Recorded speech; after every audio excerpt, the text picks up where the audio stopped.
cuando tú vivís fuera como diáspora, no hay nada más bonito que sentir que estás participando en el cambio real de tu país. O sea, cuando vivís como diáspora tiene ese famoso sentimiento de querer hacer las cosas, y por eso me sorprendió muchísimo cómo la diáspora que no pudo votar electrónicamente por diferentes razones, se apersonó a los lugares de votación, a los consulados, y es porque realmente ahora el salvadoreño y los que vivimos afuera realmente nos sentimos orgullosos. O sea, ahora ya no, ya la gente cuando nos ve y decimos somos El Salvador, yo me he comprado hoy todas las camisas de la selecta que es El Salvador, porque todos ahora nos sentimos como orgullosos de decir que somos salvadoreños, porque en mi caso, voy a hablar de mi caso en España, la misma gente de Andalucía de repente nos identifica como el presidente jovencito, el presidente que está haciendo bien las cosas, el presidente que necesita España, me han dicho algunos también, y realmente que que nos identifiquen por un país que está marcando una historia, está marcando un cambio también de tendencia a la política, de cómo se hacen las cosas.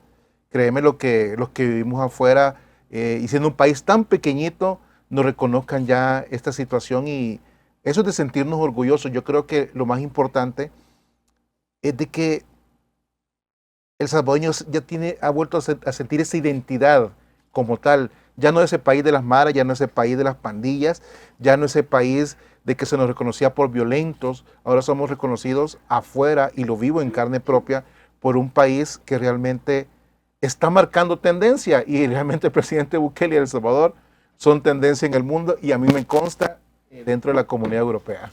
Que yo fui a hacer como unas entrevistas a personas, porque donde yo vivo no hay tantos salvadoreños, en cambio en Madrid ya hay una considerable población salvadoreña, y me fui a meter a algún lugar de un restaurante de salvadoreños, y les empecé a preguntar que qué pensaban del cambio y si votarían por el presidente de una reelección en aquellos años que se empezaba a hablar de la reelección, ¿verdad?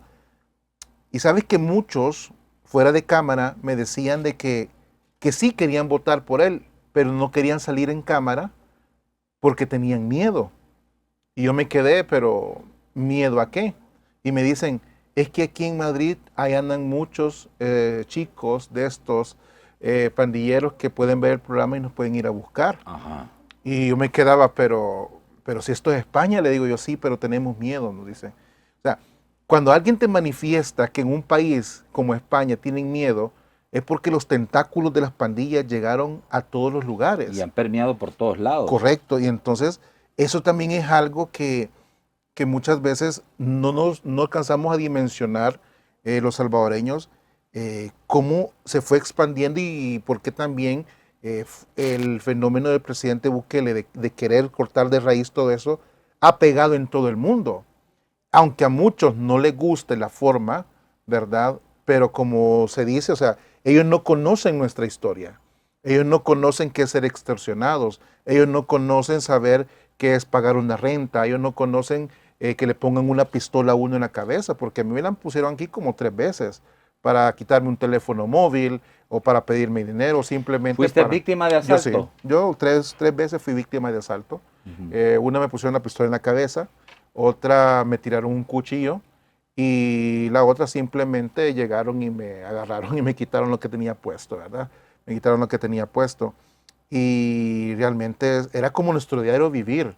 Sí, la verdad es que salir de El Salvador en esos tiempos era como, no sé si voy a regresar a casa con vida, porque en cualquier momento te pasaba una situación, te pasaba otra, veía cintas amarillas por todos lados, veía las funerarias haciendo filas por todos lados, Sí. veía, o sea, era una cultura de muerte que teníamos en este país, que ahora que tenemos la cultura de la vida, nos damos cuenta de lo mal que estábamos con los gobiernos anteriores. El fenómeno, como tú lo habías dicho, yo sé que esto va a ser objeto de estudios adelante en las grandes escuelas de política, ¿verdad? Creo que va a ser un fenómeno de estudio, porque realmente el presidente Bukele, ¿qué es lo que ha hecho?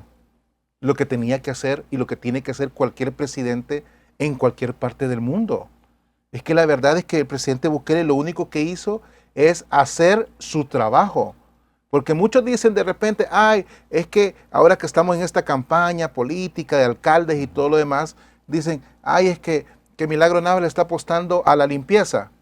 pues que es la obligación de todo alcalde, ¿verdad? Mantener limpio su municipio, ¿verdad? Y también es obligación de los salvadoreños no ensuciarlo tanto. Sí, claro. Entonces, Claro. Pero imagínate un alcalde que ni siquiera recoge eficientemente correcto, la basura. correcto. Entonces, ese es el detalle. El presidente Bukele lo que vino a hacer es realmente a salvaguardar y tener los pantalones, porque yo siempre lo he dicho. El presidente fue valiente desde el primer momento que asumió la presidencia. La pandemia para mí fue algo impresionante que la vivimos afuera, Sí. lo que vivimos la pandemia afuera y cómo la manejó en El Salvador me parece que es para estudio también, porque tuvo el valor de ir hasta en contra de muchas cosas que mucha gente no se hubiera atrevido a hacer. Y ahora con el tema de seguridad, que se haya parado enfrente y no haya tenido miedo de afrontarlo como tiene que afrontarse, pues esa es la gran diferencia del presidente Bukele al resto de mandatarios actualmente en el mundo que dicen hacerlo, pero que no tienen el valor porque tienen o la cola pateada por aquí o la cola pateada Sí. por este lado. Entonces, llega entonces el presidente y asume como tal y él empieza a darle otra identidad al país.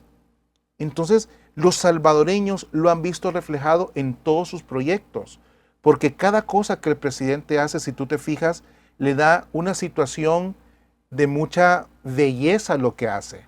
Si tú te fijas y ves, ahora que he venido a El Salvador, que he visto el cambio radical también estructuralmente, ¿verdad? Todo cuando tú ves un escenario como el Flor Blanca ahora, como lo modificaron, Sí. cómo han ido modificando todo, o sea, estamos hablando de lugares que están a nivel de Estados Unidos, de la comunidad europea. Entonces, lo de la diáspora, cuando vemos estas cosas, que lo que vemos afuera lo estamos viendo en nuestro país, también decimos, entonces, está haciendo bien las cosas. Y ahora, con el tema de seguridad, ni se diga que creo que ha sido el, como decimos en España, el golazo más grande de todo, porque realmente ha pasado de convertir una cultura de la muerte a un país que realmente tiene vida. Y hoy tiene vida desde varios puntos de vista. Tiene vida de la misma población que sale tranquilamente, porque es todo lo que te dicen. Tú le preguntas al señor de las llantas, te dice, mire, que antes no se podía. Tú le preguntas al de las minutas, mire, que esto antes no lo podíamos hacer. Tú le preguntas a la señora del mercado, feliz. Siempre te tocan el tema económico, que las cosas están caras y todo, pero la gente está feliz. Ya si hablamos del tema de turismo, de inversión, de toda la gente que viene, es parte que la gente realmente lo nota.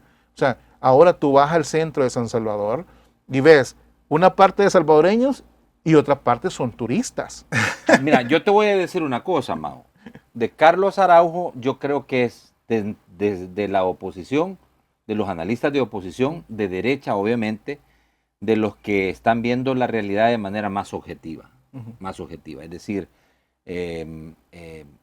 creo que él tiene claro que mucho de lo que ha ocurrido son también responsables las dirigencias de los partidos políticos que no leyeron Correcto. lo que estaba ocurriendo, y él lo dijo el día el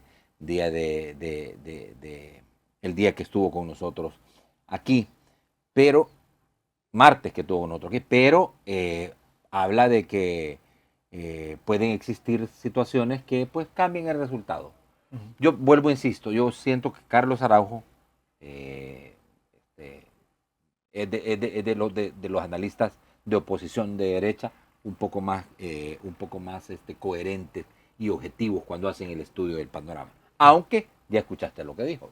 Sí, no, lo que pasa es que dice, si no hubiera habido en el voto en el exterior, volvemos a lo mismo. O sea, Anabel Belloso estuviera ahí. O sea, y uno se queda como que, entonces, los que votamos, ¿quiénes somos? O sea, la diáspora en Producto Interno Bruto representa cerca del 25% del ingreso de este país. Sí. Representa un gran porcentaje del ingreso. Y ahora que la diáspora, como te dije al inicio, se movió, esperó y votó, para mí, que personas como Carlos Araujo, que como tú dices, tienen muy buenos comentarios a veces, y a veces no, pero le das un 50-50. Sí, es faltarle el respeto a la gente que fue a votar, porque si la gente decidió, el soberano decidió votar, fue por algo.